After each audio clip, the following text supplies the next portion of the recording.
捷克在台湾问题上挑战红线，必须给他们一个教训。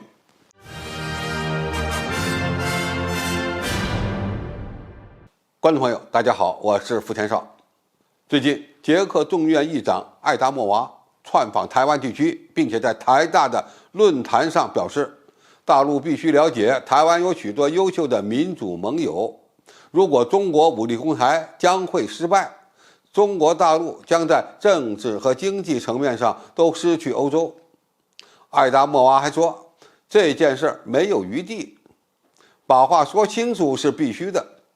一个捷克众议院的议长是否能够代表捷克政府，甚至代表整个欧洲，这本身就很滑稽。但是谁也无法否定这场挑衅的性质非常严重。由艾达莫娃率领的代表团有6名议员随行，分别来自联合执政的5个政党及最大的反对党，而且还包括议会中的外交和国防委员会的主席。访问团成员有经济、文化、学术圈和地方政府的代表，连捷克情报单位和网络安全机关的首脑也随团访台。可见，捷克打算在政治、经济甚至敏感的安全领域与台湾建立各种不同层次的关系。现在的问题是，捷克众议院议长为何有恃无恐？第一，他们自认为捷克在经济体量上远比立陶宛强。捷克的经济规模比立陶宛大得多，而且与德国关系密切。中国像对付立陶宛一样的惩罚捷克，付出的政治和经济代价将更高。但是捷克议长似乎忘了，中国惩罚立陶宛可不是因为议员，而是立陶宛政府挑衅了中国。所以中国如何收拾捷克，方式可能会不一样，但是不会没有动作。第二，这些捷克的政客想利用乌克兰危机来抹黑中国的形象。东欧国家多年来一直被俄罗斯所威胁，所以在乌克兰危机爆发以后，要求中国站到西方一边，制裁俄罗斯。但是一直看不到中俄关系受影响的迹象，再加上美国一直在造谣中国要军事援助俄罗斯，某些东欧国家的政府对中国抱有非常大的戒心。第三，美国想利用乌克兰危机来离间中欧关系，中国就需要与欧洲国家发展正常的经贸合作。而捷克的某些人认为，中国不会因为其议员窜访事件而破坏中欧关系恢复的大局，特别是欧洲大国领导人纷纷访问中国之际，中国要是高调的处罚捷克，正好让美国人抓住机会破坏中欧关系，因此他们才会有上述这些肆无忌惮的言论。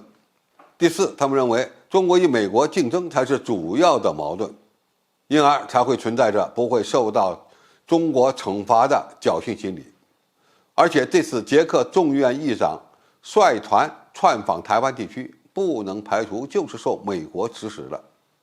美国就想利用捷克议会的这次窜访事件来反击洪都拉斯与中国建交的情况，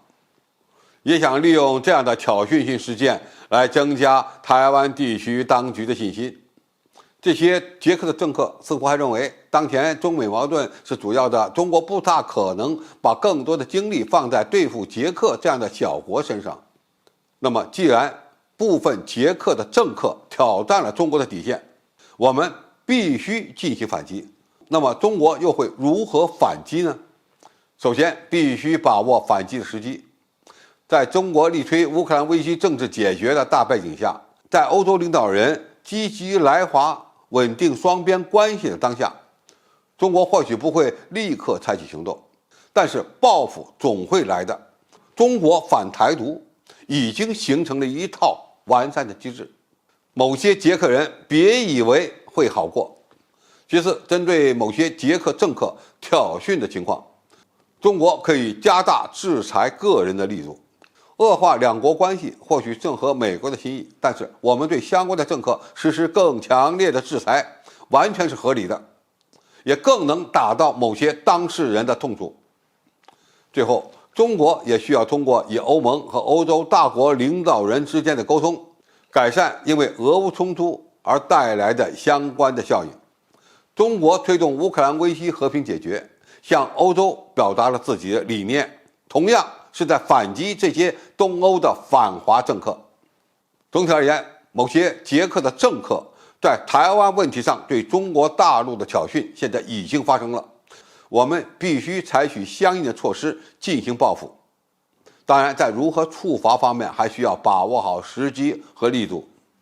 某些捷克的政客可别高兴得太早了，因为中国可不是好欺负的。好，今天的评述就到这里，谢谢大家收看，我们下期再见。